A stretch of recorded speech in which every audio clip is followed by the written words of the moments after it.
అప్పుడు తదితర కారణాల వల్ల ఎమ్మెల్యే టికెట్ కూడా వేరే మన ఎమ్మెల్యే కృష్ణమోహన్ రెడ్డికి ఇవ్వడం జరిగింది.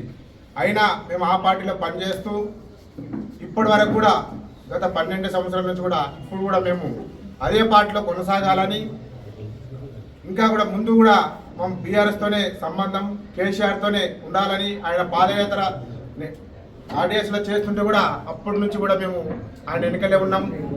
మేము ఆ పార్టీలో పదవులు పొందినాం, 2 సార్లు జడ్పీటీసీగా, సర్పంచ్గా ఇక్కడ రాజకీయ పదవులు అనుభవించినాం. కాబట్టి నిన్ననే బీఆర్ఎస్ పార్టీ నుంచి స్థానిక ఎమ్మెల్యే పోయినందుకు పార్టీ కాలైందని అంటున్నారు. కాబట్టి అందరు కూడా ప్రతి ఊరు నుంచి మీరు ఉండండి, పార్టీని బలపడని కార్యకర్తలు ఇష్టానుసారము వాళ్ళు కోరికను మనం దాన్ని ఏదో వాళ్ళ అభిప్రాయ సేకరణ కూడా చేసినాము.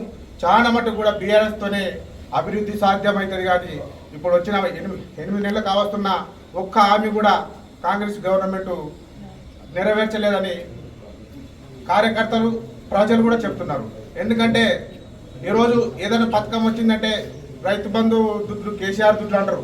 వాటర్ వస్తే మిషన్ భారత్ని కేసీఆర్ నీళ్ళు రాలేదంటారు. ఈ రోజు కూడా మొన్ననే మేడుకుందోళ్ళు ఐజాలుగా చూసినాము, కేసీఆర్ వాటర్ వస్తలేదు, ఇప్పుడు కేసీఆర్ కరెంట్ వస్తలేదు. అంటే ఈరోజు కాంగ్రెస్ గవర్నమెంట్ వచ్చింది అని మాత్రం ఎవరు అనుకుంటలేరు. తప్పిదం వలన ఈరోజు కాంగ్రెస్ గవర్నమెంట్ వచ్చింది. కాబట్టి అందుకే ఏ పథకం మొదలుపెట్టినా కాంగ్రెస్ పథకం ఫెయిల్ అయిందని కూడా మేము చెప్తున్నాం. ఒక బస్సు పెడితే బస్సు అది అంతా వాళ్ళు కొట్టుకోవడమే సరిపోయింది.